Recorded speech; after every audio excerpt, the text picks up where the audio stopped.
Hi everyone, it's Laura here and welcome back to my YouTube channel. In today's video I'm going to show you how to create a cute birthday card with a vintage feel using the MFT Birth-Yay stamp set. The inspiration for this card is this week's MFT sketch challenge, so I started off by selecting some papers and doing some die cutting. For these little circles, I used one of the dies in the mini circle shaker window and frame Die-namics by My Favorite Things, and one of the papers in the Sweet Celebrations paper pad. And the stitched rectangle comes from the freshly squeezed Chevron paper pad, also by My Favorite Things. As I said in the intro of this video, I'm going to create a card with a bit of a vintage feel to it. And the way in which we are going to achieve this is by blending some distress oxide in walnut stain on the edges of all the die-cut elements, so of all the 6 circles and of the stitched rectangle. And in order to achieve a nice blend, I am using my blending brushes. These are by Ranger. I'm going to load the brush with distress ink.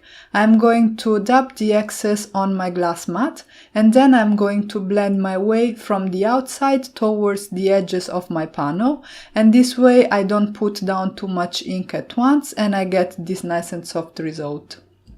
Once I was done ink blending, I glued my die-cut circles to my card front, following the sketch of this week's My Favorite Things sketch challenge. So I'm going to create 2 columns with 3 circles each. And in order to align them properly, I am using my T-square ruler. I measured the distance from the edges of my card front of the circle on the top and of the one on the bottom. I glued those 2 and then I glued the third one in the center, trying to eyeball it so that it would be more or less equidistant from the other 2 circles. And then I moved on and started gluing the other circles on my right column. And here you can see again I am using my T-square ruler to make sure that the circles are aligned properly.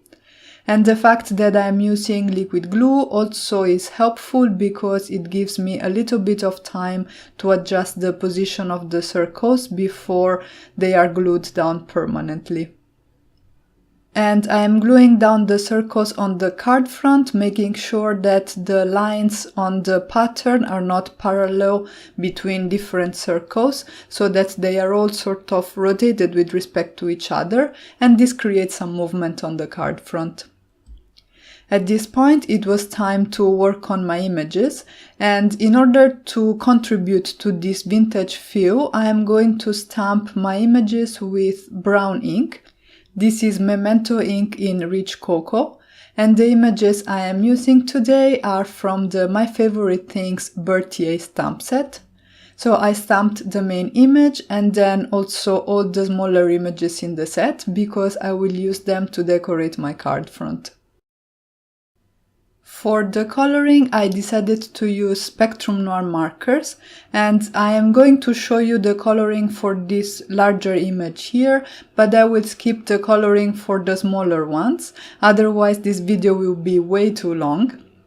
Also, in order to keep the video short, I sped up the coloring a little bit more than usual, but if you want to watch it in a little bit more detail, you can slow down the video using the tools on YouTube. And if you have any questions, you can always ask them in the comments down below.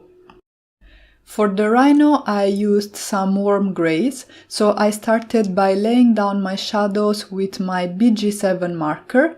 I blended that out first with BG6 and then with BG5, and then I am filling in my highlight areas with BG3 and BG2. And as you can see, because some of these colors are a little bit far away from each other, like for example the BG6 and the BG7 and also the BG3 and the BG2, I had to work at this image a little bit more than usual to get a nice blend. But basically when this happens, all you need to do is to keep adding layers, because the more you saturate the paper, the easier it is to get a nice blend. You need to pay a little bit of attention because you can oversaturate the paper and this will cause some bleeding. But even if that happens, you can still fix it, and I will show you how in a little bit, because that's what happened to me too when coloring the balloon. In order to add a little bit of texture, I added some dots with my BG6 and BG7 markers, and I added them a little bit sparsely in the areas that are in shadow. For the horn of the rhino, I used EB3, EB2 and EB1, but I didn't lay down the EB3 marker directly on the paper. I used instead the EB2 and the tip-to-tip technique to create an intermediate shade that is my shadow color. For the balloon, I used VB3, VB2 and VB1. And these are some quite desaturated colors that I felt worked nicely with the vintage feel I was going for. And probably you can notice from the video that there is a little bit of bleeding outside the lines of the balloon. So when this happens, what I do is I usually leave it alone, move on and color another part of the image, and then come back once the paper has dried a little bit and use my colorless blender to push the color back into the lines.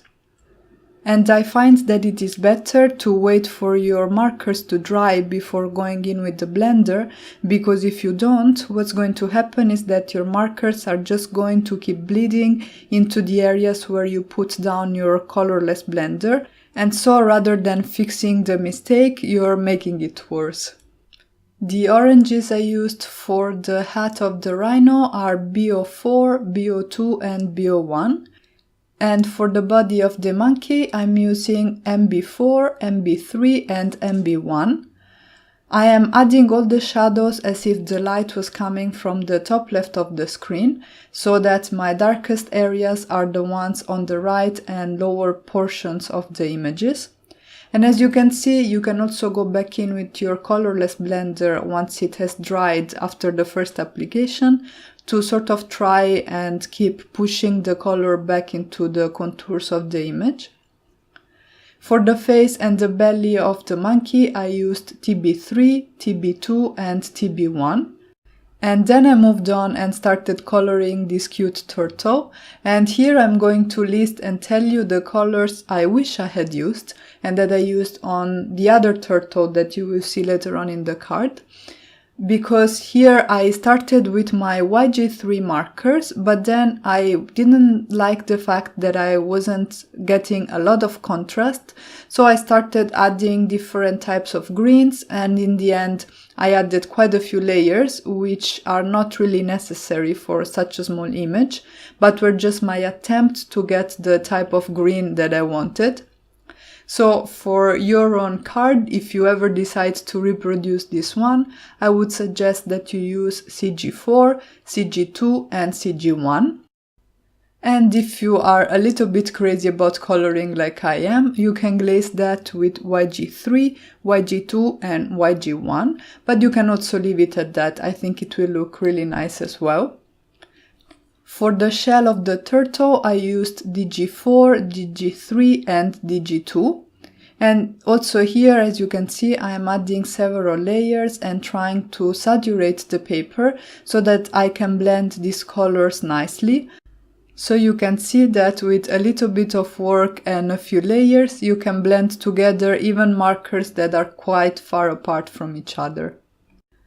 So part of the coloring for the toucan bird and the cupcake didn't get recorded, but this was some really simple blending, and I will have a color chart for you on my blog with all the markers that I used to color in these images, so you can use those as a reference.